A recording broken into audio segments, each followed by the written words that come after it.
So thank you. First, I want to thank the staff of Engineering News Record for all their patience, support, and guidance.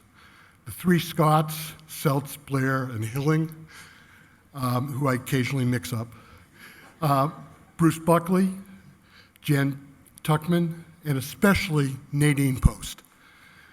For those of you who do not know Nadine, she represents and embodies everything we should miss about 20th century journalism. She's not only a very skilled and experienced journalist who sees her work as a craft, but is incredibly ethical, independent, and relentless. Thank you, Nadine.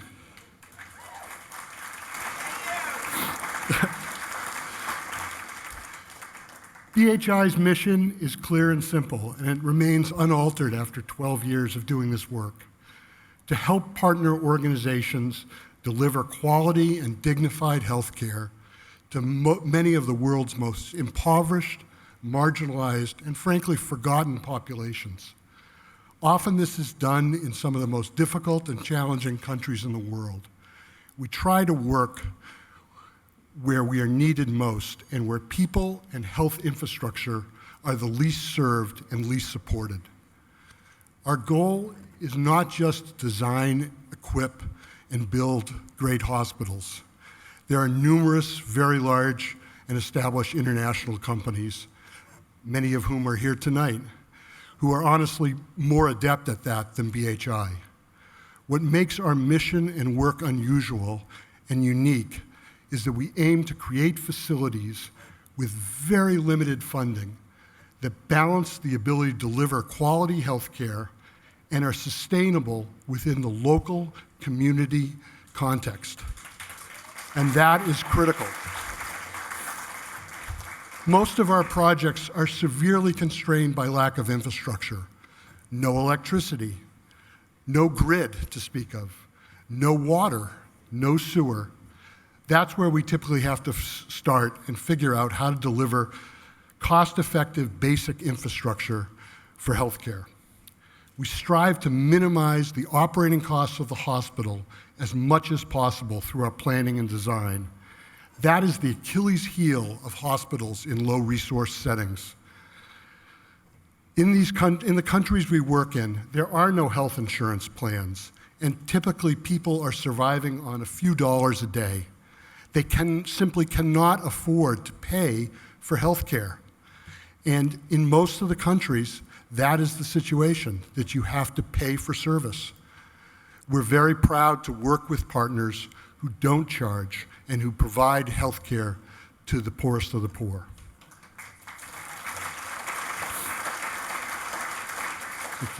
Our goal is to create beautiful, equitable, and dignified spaces for patients and staff. But we need to balance that with extremely limited budgets, energy conservation, and a very limited palette of building materials. We are constantly reviewing and trying to improve what we do and how we do it. Our designs and our systems are constantly evolving. Currently, our work encompasses 28 countries in sub-Saharan Africa, Latin America, and of course Haiti, where it all began for us. BHI was not born out of incredible successes and triumphs, but out of numerous mistakes, missteps, and frankly, some colossal blunders in developing the Mirabelais Teaching Hospital in Haiti. Myself and co-founder Dr. David Walton were convinced that we could learn and do better, and that other organizations trying to do similar projects could learn from both our successes and our failures at the Mirabelais Hospital.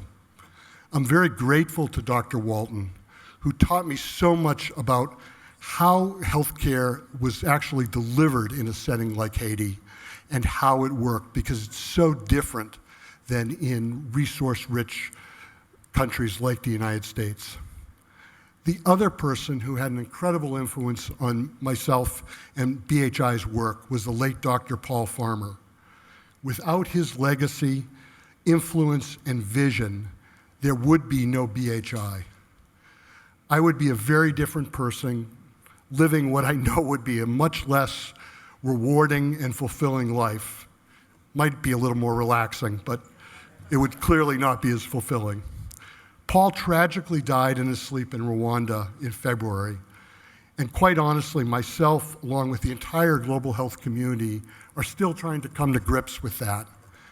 He was the engine that drove so many of us. His death at age 62 truly shook us. The Mirabelais Hospital never would have been developed at this scale without Paul's unreasonable and audacious expectations. The hospital has trained hundreds of specialists. It has treated over 2.4 million patients and saved countless lives. And it also has helped inject a level of hope into the Haitian healthcare system that we never anticipated, but Paul knew was coming. Another very significant influence on my work and BHI's work is my wife of 39 years, Karen Keating Ansara.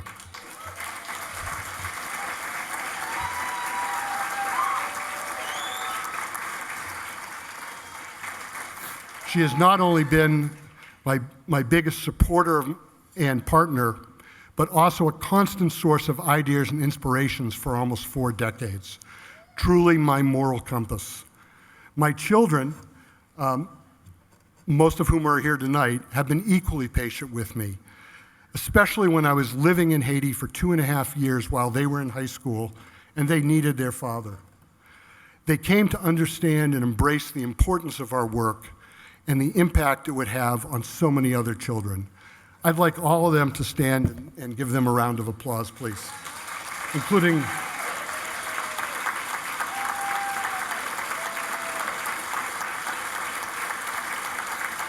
Karen. Thank you.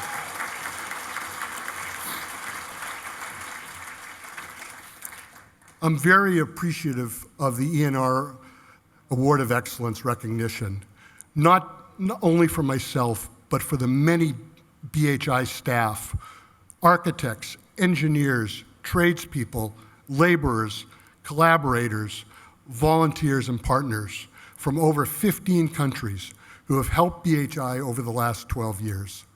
They have been integral and critical to the journey, the growth, and the success of BHI. BHI's success, our secret sauce, is not built on brilliant new ideas. It's not built on great new concepts of project delivery. We have not developed new paradigms in construction technology. In fact, much of our design and building harkens back to means and methods used 20, 50, or even 100 years ago in this country. BHI's secret sauce is our people, their commitment and dedication to believing that we can use our skills, our education, and sometimes just blood, sweat, and tears to actually change the world and people's lives for the better.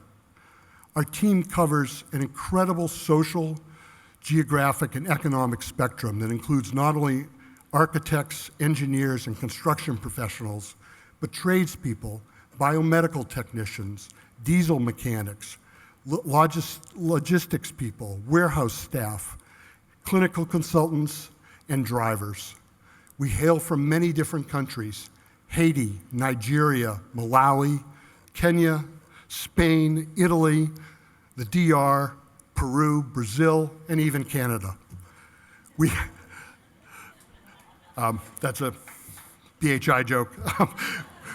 We have a Haitian staff who in 2010, when we broke ground for the Mirabelais Hospital, were mostly subsistence farmers growing meager crops to try to feed their families.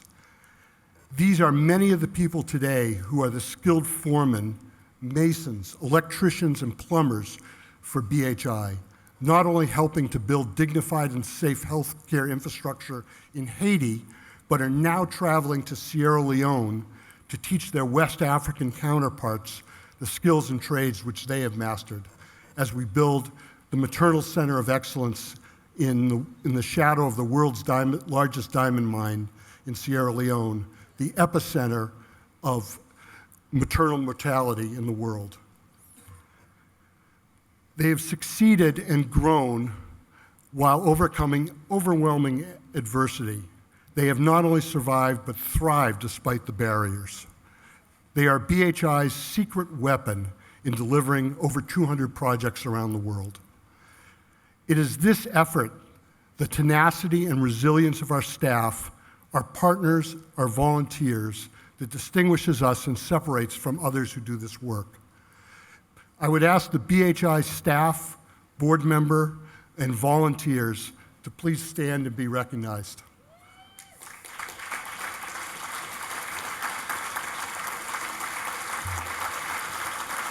Come on, Deb.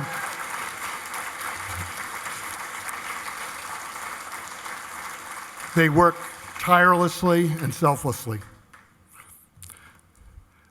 The University Hospital in Haiti and all the work BHI has done over the last decade is a result of a collaboration of many partners. I want to thank a few of our long-term industry partners who have had an incredible impact on our work. Autodesk and the Autodesk Foundation has been an instrumental partner, supporting us in a multitude of ways, including donations, software, training, funding, pro bono projects that challenge BHI to think strategically.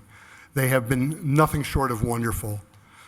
Latacrete, a partner for over 5 years, who has not only donated countless pallets of project, but also sent teams to Haiti and soon to Africa to train our workers on how to correctly install their products. They have exemplified what we're looking for in industry partnership.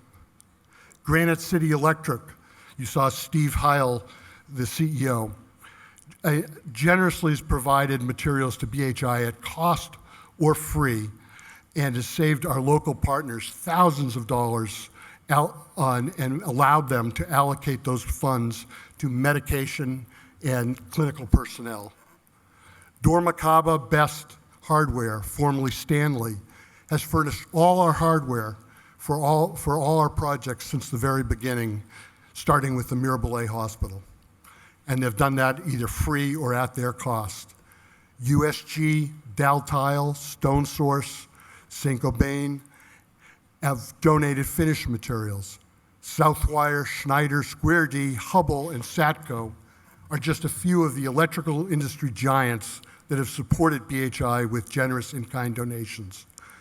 We are also grateful to many New England and national construction companies, A&E firms, and many of the trade unions, including starting with Shawmut Design and Construction, J.C. Canestraro, Turner, Windover, Karras and Karras Glass, CM&B, Shepley, Bullfinch, and many others. Thank you.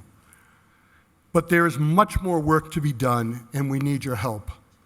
And this is the point where I'm going to depart slightly from the script and say, this is the part I really need to engage you on, because we desperately need your help. We are at an inflection point with BHI where the demand for our work has completely outstripped our internal resources. We simply do not have the staff to meet the demand. Funding, of course, is welcome and appreciated, but as important as funding is, human and intellectual capital to fill this critical gap is what we need the most. If there are just a few companies in this room tonight that would consider seconding a young engineer, site supervisor, project manager, or architect to BHI for a year, you could have such a huge impact and perhaps help retain talented and restless young people in your firm who would be inspired by that work.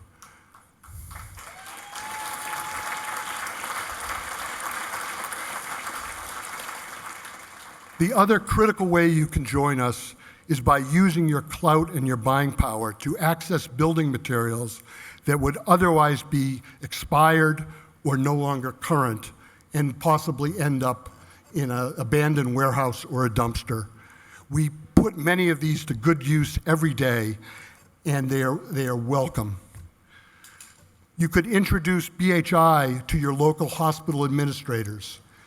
We desperately need used medical equipment and furniture.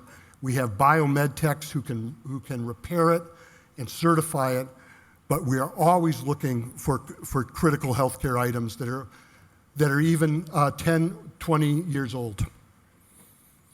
Helping us with tools and equipment rather than filling your superintendent's garages at the end of projects would be welcome. We desperately need more tools and more equipment. All of this goes such a long way. I'm being honored tonight for BHI's accomplishment. However, if I'm going to be truly honest with you and honest with myself, I would tell you that what we have accomplished, even in Haiti, is truly just a drop in the bucket. We have just begun to address the problem. If you were to travel to Haiti, Sierra Leone, Niger, or any of the countries we work in, you would find yourself not only overwhelmed by the poverty and inequity, but also at some level, hopefully offended by it, as I was. Please join us in helping to build a movement to address this inequity in global health that has been put in the spotlight by the pandemic over the last 2 years. We would welcome your help and partnership. Thank you again to the ENR team for this incredible honor and opportunity to share Build Health with all of you. Thank you.